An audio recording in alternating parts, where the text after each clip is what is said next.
इस सरकार का बाजार और महंगाई पर कोई नियंत्रण नहीं रह गया है। चाहे देश में लहसुन 400 रुपए किलो बिक जाए, टमाटर 100 रुपए किलो बिक जाए, प्याज का दाम सुनकर आंखों में आंसू आ जाए, लेकिन वित्त मंत्री महोदया बजट में महंगाई का मां भी नहीं बोलती हैं। बच्चों की किताब और पेंसिल तक पर टैक्स लगाने वाले सरकार से मैं पूछना चाहता हूं कि आप मध्यम वर्ग का हितैषी बताते हैं खुद को, तो शर्म नहीं आती है? खुद को धार्मिक कहने वाली सरकार भगवान श्री कृष्ण के प्रिय खाद्य पदार्थों दही और मक्खन तक पर जीएसटी लगाती है और बात करती है मध्यम वर्ग की हिमायती होने की।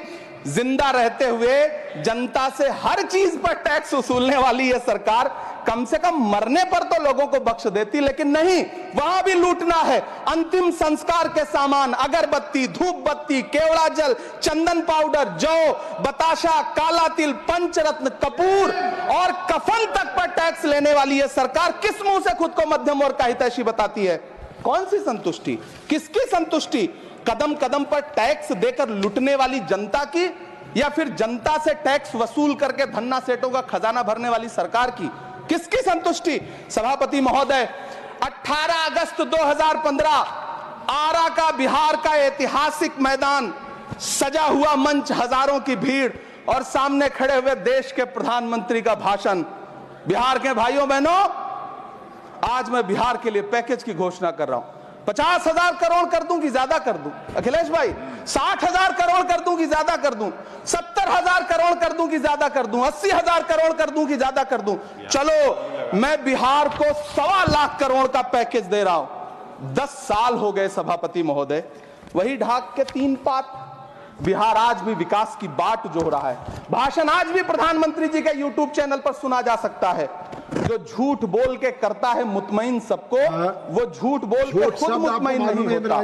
सभापति महोदय, ये तो राहुल जी का असर है। कौन सा शब्द सर, कौन सा शब्द? झूठ। झूठ, ठीक है सर, मिथ्या बोल करके। जो मिथ्या बोल के करता है मुतमईन सबको, वो मिथ्या बोल के खुद मुतमईन नहीं होता। ये राहुल जी का असर है। जो मखाना बोर्ड की घोषणा हुई, अखिलेश जी आपको याद होगा, भारत जोड़ो न्याय यात्रा में 30 जनवरी 2024 को बिहार के रंगभूमि मैदान में राहुल गांधी जी का पूर्णिया में भाषण था और उसमें मखाना को लेकर उन्होंने आवाज उठाई थी।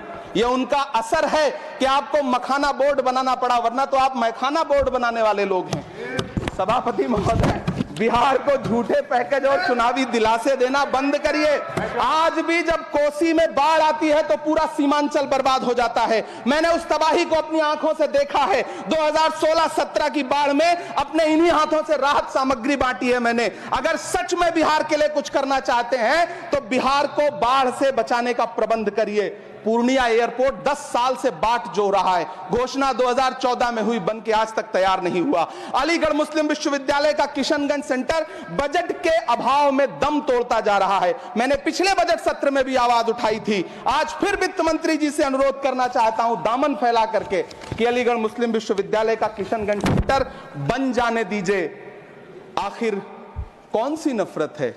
यह मुल्क हमारा भी है। इस मुल्क की मिट्टी में हमारा भी खून पसीना शामिल है। हमसे इतनी भी क्या नफरत? रिश्तों की ये नाजुक डोरें तोड़ी थोड़ी जाती हैं। अपनी आंखें दुखती हो तो फोड़ी थोड़ी जाती हैं। सभापति महोदय, अल्पसंख्यक मंत्रालय का बजट काटकर मौलाना आजाद नेशनल फेलोशिप बंद कर देना, प्री मैट्रिक स्कॉलरशिप बंद कर देना, नई मंजिल योजना बंद करना, धरोहर योजना बंद करना।